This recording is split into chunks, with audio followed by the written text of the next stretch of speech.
What internet marketing expert should you spend your valuable time listening to? Listen to someone who has over 20 years of web marketing experience and hundreds of website marketing success stories. That man is Aaron Sparks from Site Strategics.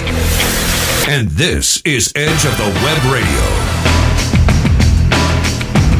But today we are talking about spring cleaning. Yes. There's an article from Search Engine Watch. Author's name is Kelly Rather. Very, very good article that we wanted to bring to your awareness. And always check out really good blog content at Search Engine Watch. You know, a first point about improving or doing a spring cleaning of your social media accounts, you need to revisit goals and assess performance. An entire social media evaluation can seem like a really daunting task. It's best to start with the basics with your goals, right? So think about social media in a big picture and determine what your organization's trying to accomplish to begin with. It's not enough just to have a Facebook page. Right. What's the point to it? If you don't, especially nowadays. It's just to be in social. A lot of times companies get tripped up. We got to be in social. We got to be on Twitter. The questions, that's not the point. The point is, why do you need to be in Twitter? Now, there's a very number of good arguments about why you should be in Twitter. Okay, from customer service to tech support to thought leadership, even sales, selling. Yeah, absolutely. But you have to establish why. Otherwise, there's no strategy behind it. Yeah. So you have your goals change from the previous year. Does social strategy reflect the current business plans that you have? On top of that, you also need to look at what your competitors are doing as well. Are they going into spaces that you haven't thought of?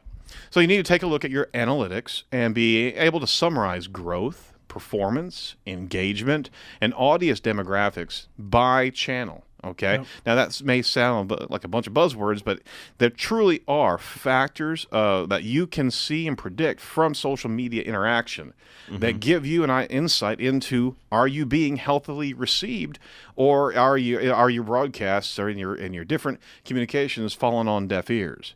I mean, you need to know that level of acceptance from your audience. Right. In the end, the social plan should support the overall brand and objectives of the organization. So after assessing the full scope, dive into individual channels, meaning Facebook, Twitter, Google+, and understanding the role each of those have, and do a comprehensive review of the content and performance. So if you're looking at, okay, well, our audience really loves us on Twitter, but we're finding some dry area inside of Google+. Now, for those of you that don't use Google+, we highly recommend it. There's some value there, and it's going to be there for a long time. Yeah. So take the time to put out unique content. Don't link it all together and make it all one uniform broadcast, because you have different interests of different people that use different mediums. Yep. Pinterest is going to be a heck of a lot different than a technorati communication. Okay, you're not going to have the same type of consumer audience, and you should know what type of audience, what type of consumers are going to be in what spots and what to give them. Right. Yep. So, number 2, audit your current accounts. I can't stress that enough.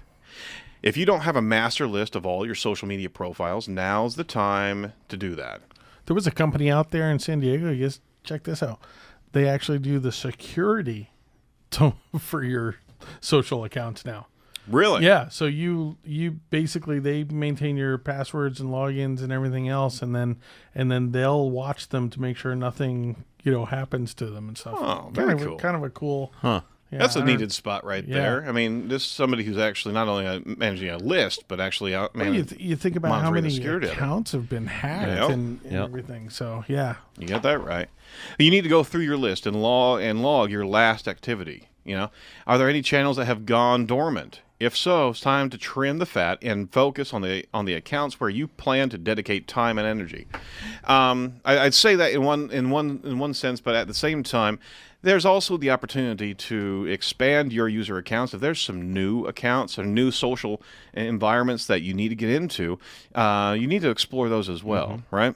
Yeah. Oftentimes, as new channels appear, brands will land grab to ensure that they stake their claim on the name and not put much thought into the actual purpose of that profile. Make the decision of either shut down inactive accounts or develop a plan to revive your presence there. We're an advocate of a software called Noam that actually goes out and registers our brand across all these different profiles. Nice. Spell that? That's KNOWEM.com. It's a great tool, and it's a manual creation of our brand, and we highly recommend it. But you need to also know that you need to get in there and take care of those properties, not just leave them dormant. Mm-hmm. So with your accounts all accounted for, it's time to review and optimize several key profile components. So profile descriptions. Every social media area has one, right?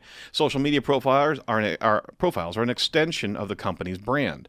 So you need to ensure the constant messaging across all these platforms. The About Me section of a profile often gets neglected, so remember to update it with the most recent company information. Especially that also has to do with if you have personnel or what have you that are no longer with the firm. This is time where you start finding out what's been created by who. You need to reclaim something. A lot of times we'll go through in our local SEO, whenever we're doing directory and review property creation, we'll come across some stuff of clients that we need to claim back because somebody created something with all good intentions, but we have to figure out a way to get into that account because it's no longer valid. Right. Use your company's boilerplate as a guide to filling out the profile descriptions and work in keywords to drive an aligned message. You know the fields and character limits that you have to work with, but spend time filling out the complete profile, the link to your website, store locations and contact information, and all the other lists of links that tie your profile together, right? Images and graphics. Yeah. Google Plus changed theirs like 3 times, I feel like, and Facebook's changed theirs a couple times. Twitter's like changed theirs a couple whack-a-mole. times. It really is. Social channels are constantly making updates to their platforms.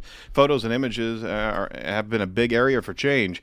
Social networks are getting on board in bigger images and dimensions to drive more visual appeal. Mm-hmm. Well, you need to look through and make sure that you have your brand's profile and picture, the avatar there are all consistent. Cover photos and background images. Here's some specs real quick. You do want to use their maximum sizes because your click-through rate can increase, your visibility increases. That's right. Here's a few examples of some sizes that are recommended by social networks. Here's some quick data here. 851 by 315. What is that? Facebook. I thought it was my working hours. I wish it was my working hours. Well, maybe it's AM on both of them. I wouldn't doubt that. Yeah. 1252 by 626 pixels, an upload for the Twitter header photo. 2560 by 1440 is the artwork for the YouTube channel art. So we've got a mess of links that we're going to put on the show's page. So check that out. You can always see all the specs. Fans and followers. Another point here. Businesses accumulate many social connections throughout the year. Go through your lists on outlets like Twitter and Google Plus and connect with engaged users. Research the thought leaders and influencers in your industry and follow them. Just don't ignore the individuals that follow you. Not all networks allow brands to follow fans. On Facebook, consider linking other relevant pages, like the new tools that they actually have for Facebook, different pages that you might want to see. Pages to watch is the functionality there. So all these tips and techniques are going to be posted on the Edge of the Web Radio Show. Check this out because there's a lot of things. You also need to pay attention to new things that are happening, like Whisper and Secret. These are new social functions that are out there. You might want to check into. So it's not only just auditing and cleaning out your own backyard, but you also need to take your message, your goals of your brand, and also look at what other new social media channels you can actually explore to be able to tie into for this upcoming year.